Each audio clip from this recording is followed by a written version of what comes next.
मिथिला नगरिया निहाल सखिया हे आजू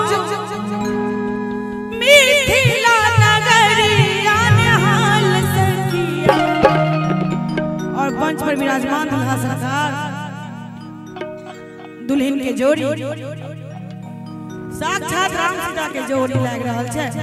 तो कहबै कि चारों दुल्हा में बड़का कमाल सखिया।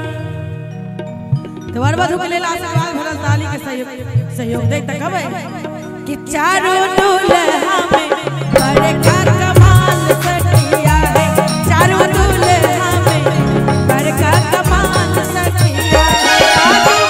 मिथिला नगरिया निहाल सखिया है। आज मिथिला नगरिया निहाल सखिया।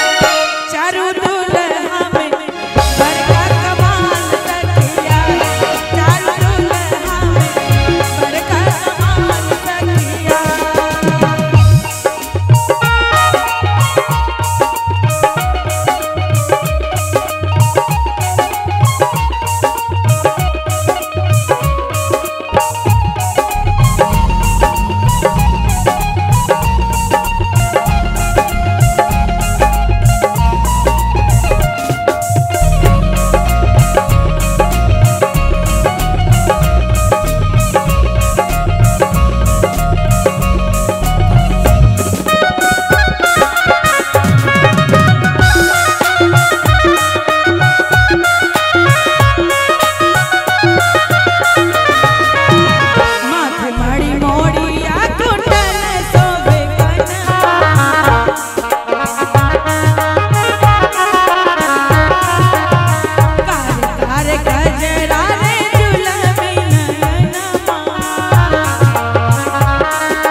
कि चारों दुल्हा में बड़का कमाल सखिया है।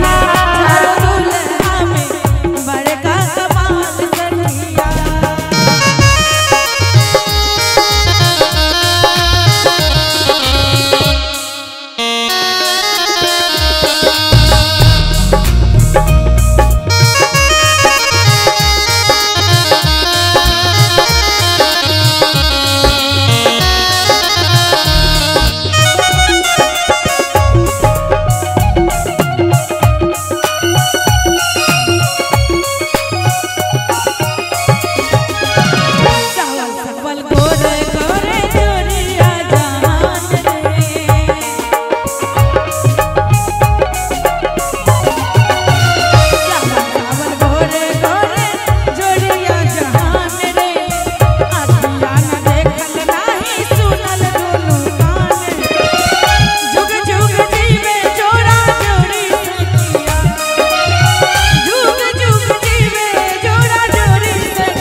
मुनि जप तप